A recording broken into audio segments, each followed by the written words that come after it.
दो तस्वीरें आप देखिए। एक दौर था जब हमारे पास रॉकेट को ढोने के लिए सवारी के नाम पर साइकिल हुआ करती थी। कभी बैलगाड़ी पर हम सैटेलाइट ले जाया करते थे। ये वो दौर था जब इसरो के लिए बहुत संघर्ष था। उन दिनों कम बजट और संसाधन की कमी ऐसी कि रॉकेट को साइकिल पर ले जाना पड़ता था। भले वक्त के साथ ये तस्वीरें धुंधली हो गई, लेकिन आज भी हर हिंदुस्तानी की आंखों में इन तस्वीरों की चमक बरकरार है। हमें पता है हम कहां से कहां पहुंचे हैं। तभी भारत की स्पेस एजेंसी इसरो आज मंगल और चांद पर पैर जमा रही है। जिस स्पेस मिशन को अमेरिका और रूस जैसे देश कई कई प्रयासों में कर पाए, भारत ने वो अपने पहले ही प्रयास में कर दिखाया। आज इसरो जिन ऊंचाइयों और बुलंदियों को छू रहा है, उसमें सबसे बड़ा हाथ वैज्ञानिक विक्रम साराभाई का है। विक्रम साराभाई ने ही भारतीय अंतरिक्ष अनुसंधान संगठन यानी इसरो की नींव रखी थी। आज से करीब 61 साल पहले यानी 1962 में देश के महान वैज्ञानिक विक्रम साराभाई के कहने पर सरकार ने Indian National Committee for Space Research INCOSPAR बनाया था। 15 अगस्त 1969 को इनकोस्पार का नाम बदलकर भारतीय अंतरिक्ष अनुसंधान संगठन यानी इसरो रख दिया गया। इसरो का मुख्य उद्देश्य स्पेस टेक्नोलॉजी का विकास और उसका इस्तेमाल करना था। साल 1962 में तब के प्रधानमंत्री जवाहरलाल नेहरू ने यह फैसला लिया कि भारत भी अंतरिक्ष में अपनी मजबूत उपस्थिति दर्ज कराएगा। इसके बाद भारतीय राष्ट्रीय अंतरिक्ष अनुसंधान समिति यानी इनकोस्पार की स्थापना हुई और zumba equatorial rocket launching station ने काम करना शुरू कर दिया।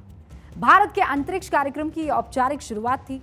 15 अगस्त 1969 को इनकोस्पार का नाम इसरो कर दिया गया।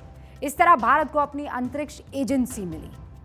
और इसीलिए जब आज आप आगे बढ़ रहे हैं तो ये मत भूलिए कि पीछे कितना स्ट्रगल था।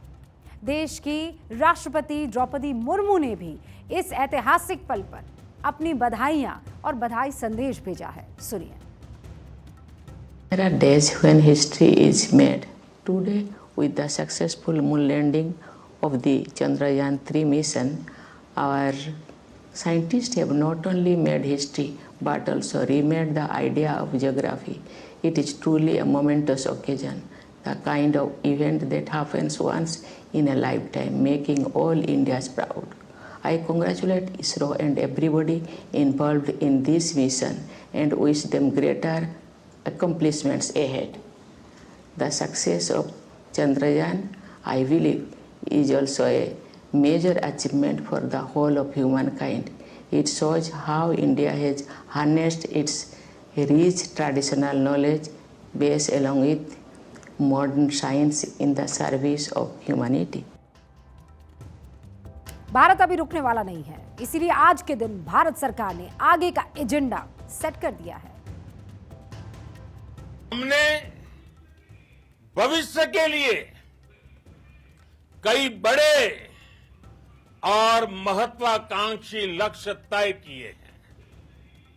जल्द ही सूर्य के विस्तृत अध्ययन के लिए ISRO Aditya L1 mission launch करने जा रहा है।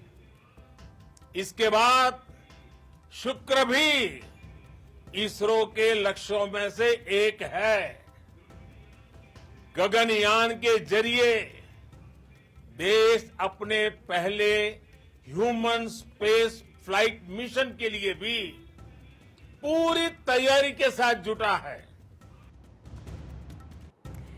हम जानते हैं सपनों को हकीकत में कैसे तब्दील किया जाता है, क्योंकि हम भारत के वासी हैं।